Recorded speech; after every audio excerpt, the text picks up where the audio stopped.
想吃海鲜全靠捡，龙虾、章鱼随你拿。炭烧烘烤海鲜餐，秘制调料味真鲜，大快朵颐张口来，快乐生活法无边。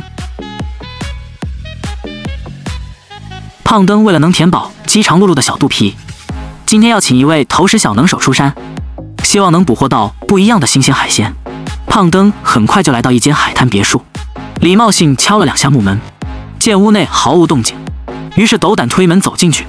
原来投食小能手小迪还在睡懒觉，不过在胖登连续的骚扰之下，小迪还是深深懒腰起床了。在听明白胖登的来意之后，立马叠好被子起床，拿着水桶前往海边捡漏。海滩的海水还没有完全退去，一群小鱼组成的幼鱼小组在浅水区域肆意游动。在他们的带领之下，胖登和小迪很快就来到一块大礁石跟前。巨大的礁石缝隙里面也没能藏住2根长长的触角。小迪随后拿着木棍往里面戳了几下，谁想到一只肥美大龙虾在礁石的另一头气旋而去。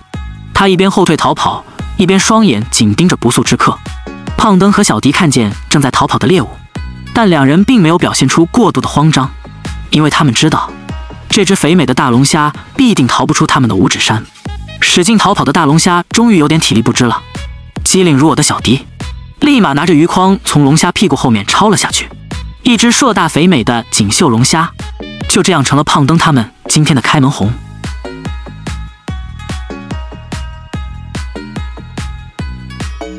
海水渐渐退去，布满礁石的海滩也逐渐露出了真容，而先前来觅食的还来不及返回大海的海鲜们，当然也逐渐暴露在胖登他们的视野之中。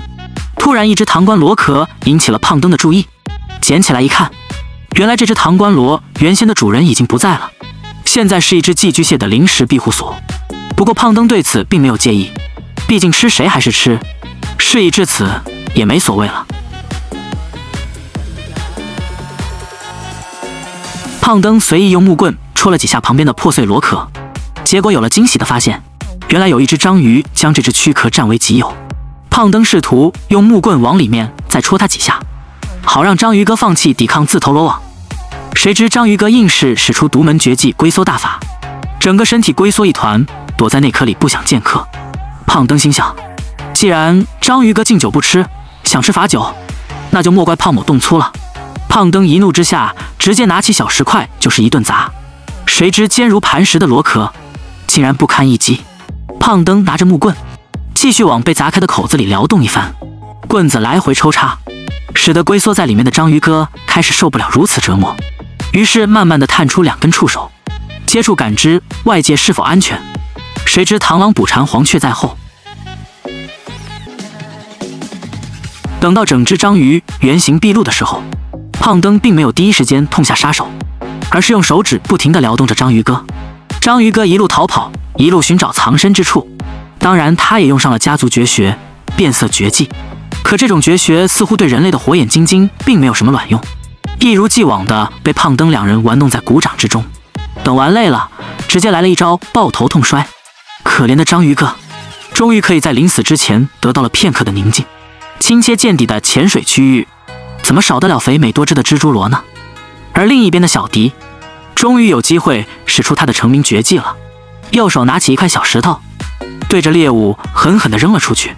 投食小能手称号绝非浪得虚名，快很准出手便知有没有。一条原先活蹦乱跳的小鱼就此昏睡过去，这一睡估计是天荒地老，海枯石烂了。看来蜘蛛螺确实是这片海滩的霸主，随时随地都能让胖登捡到，言笑大开，乐此不疲。年少气盛的小迪果然是一个猛人，做事一向都是雷厉风行，要么不出手，要出手必定要胜券在握。又一击石破天荒，整条石斑鱼都被砸得非死即伤。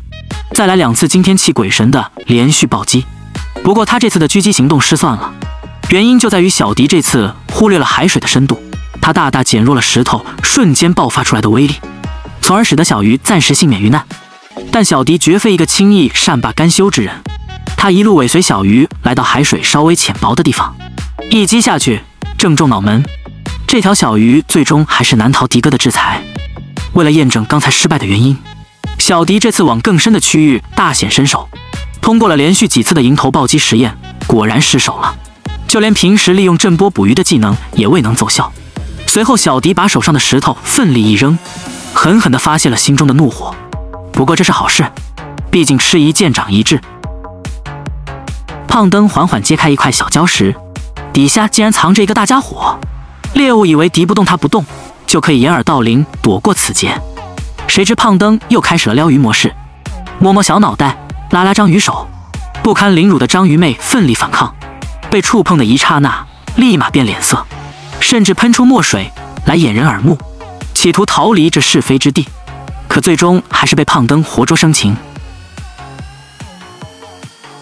胖灯和小迪今天的收获也不少，在捡完最后几只海螺之后，他们立马回到小迪爷爷的海滩别墅，准备做今天的海鲜大餐。小迪非常麻利的捡柴生火，这时小迪的爷爷刚好打完鱼回来，看来爷爷今天的收获也不少。火堆搞定之后，小迪开始清理小鱼内脏，手法娴熟干脆利索，真不愧是真正的赶海之人。等火堆上的炭火烧的差不多了，架起4根棕榈叶树枝，放上今天的海鲜大杂烩。而处理今天的主角章鱼哥，其工序稍微有点繁琐，先把树枝劈开一半，再将章鱼往里面塞，使劈开的树枝牢牢地夹住章鱼头部，而他数根触手则被小迪重复地缠绕在树枝上。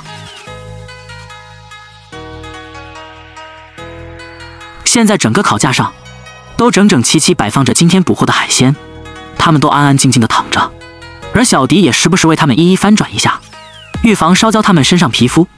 随着炭火不停地烘烤着，海鲜们也开始逐渐显露各自成熟的风采。像蜘蛛螺就不停地滋滋作响，而其他海鲜更多的是默默不作声，显得尤为老练成熟。在开吃之前，小迪必须以最虔诚的真主之名祈祷一番。他是一个对卫生很讲究的人。洗手干饭正式开始，被烘成卷状形的章鱼首当其冲。小迪拿起他的脑袋，点上秘制酱料，一口下去。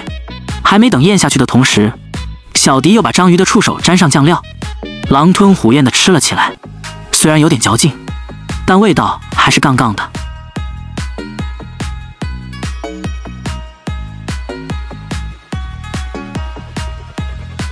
再来一个被烘到缩水的锦绣龙虾，这般好吃的味道，谁受得了？小迪嫌弃小口吃不过瘾，于是直接把龙虾的尾巴壳一一卸掉，是要一次性满足嘴巴和味蕾的双重冲击。